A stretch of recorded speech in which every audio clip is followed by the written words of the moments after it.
Tu aimeras le Seigneur ton Dieu et ton prochain comme toi-même.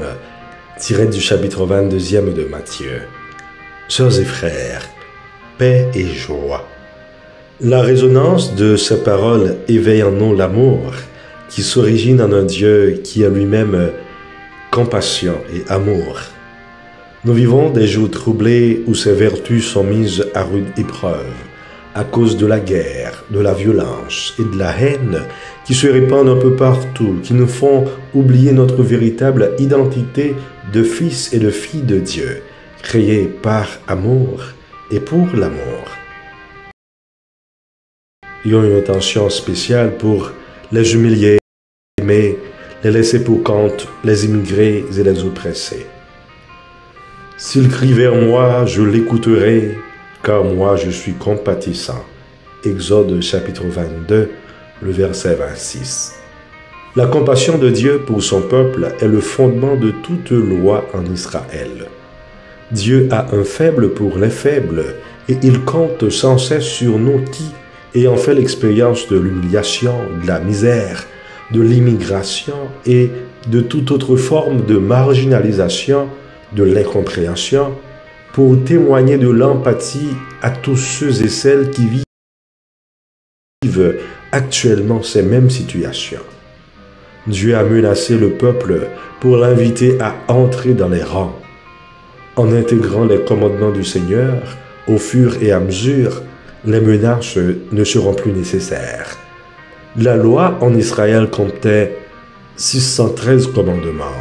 Toutes se penchaient vers le pauvre et le malheureux, la veuve et l'orphelin, les sans-abri, car Dieu s'est fait lui-même petit pour nous apprendre la grandeur, lui l'infiniment grand.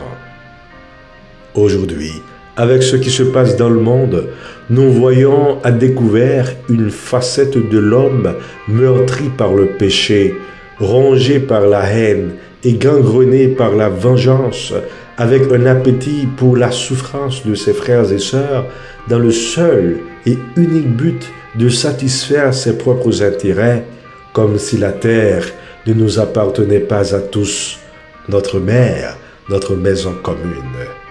Nous sommes trop souvent aveuglés par nos montagnes d'orgueil, qui nous font prendre l'autre pour le moindre, en nous prenant comme être supérieurs au nom de notre position, nos moyens financiers, parfois la couleur de notre peau, et d'autres fois au nom de notre origine, comme si nous étions des extraterrestres.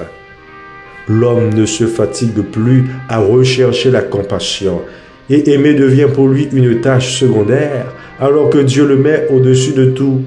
Et même nos lois et la loi concourent et s'accomplissent en l'amour que Jésus nous présente lui-même comme résumé sommaire de tous les commandements.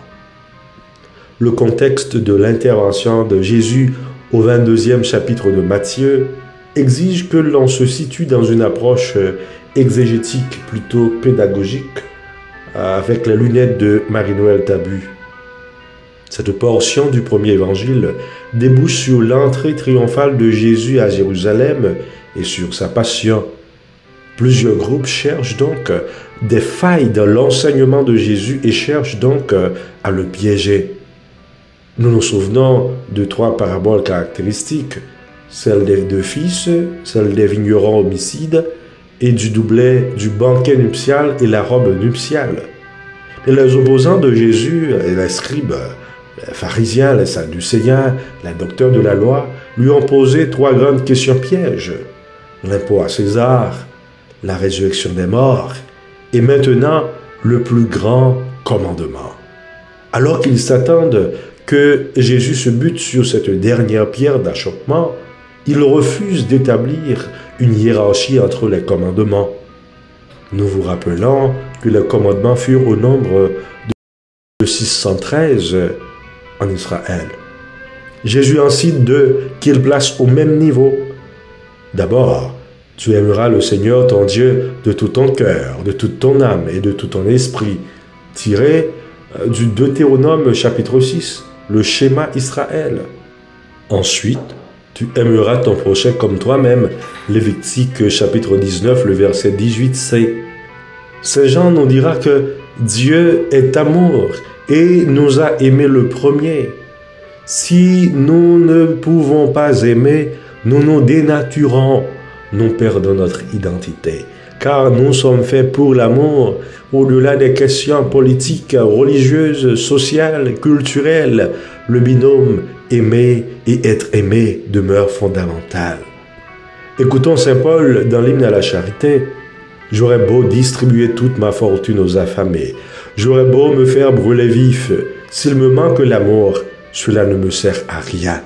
L'amour prend patience, l'amour rend service, l'amour ne jalouse pas, il ne se vante pas, ne se gonfle pas d'orgueil, il ne fait rien d'inconvenant, il ne cherche pas son intérêt, il ne s'emporte pas, il n'entretient pas de rancune, il ne se réjouit pas de ce qui est injuste, mais il trouve sa joie dans ce qui est vrai, il supporte tout, il fait confiance en tout, il espère tout, il endure tout, l'amour ne passera jamais. Tiré de la première lettre de Saint Paul, apôtre aux Corinthiens, au chapitre 13, du verset 2 au verset 8.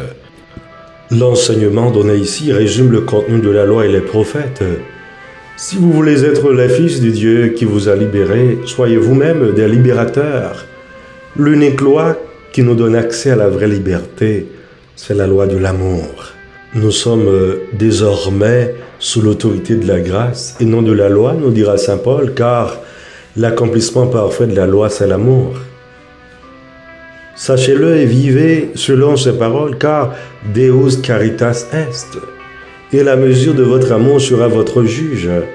Amen. Je vous le dis, chaque fois que vous l'avez fait à l'un de ces plus petits de mes frères, c'est à moi que vous l'avez fait. Matthieu 25, 40.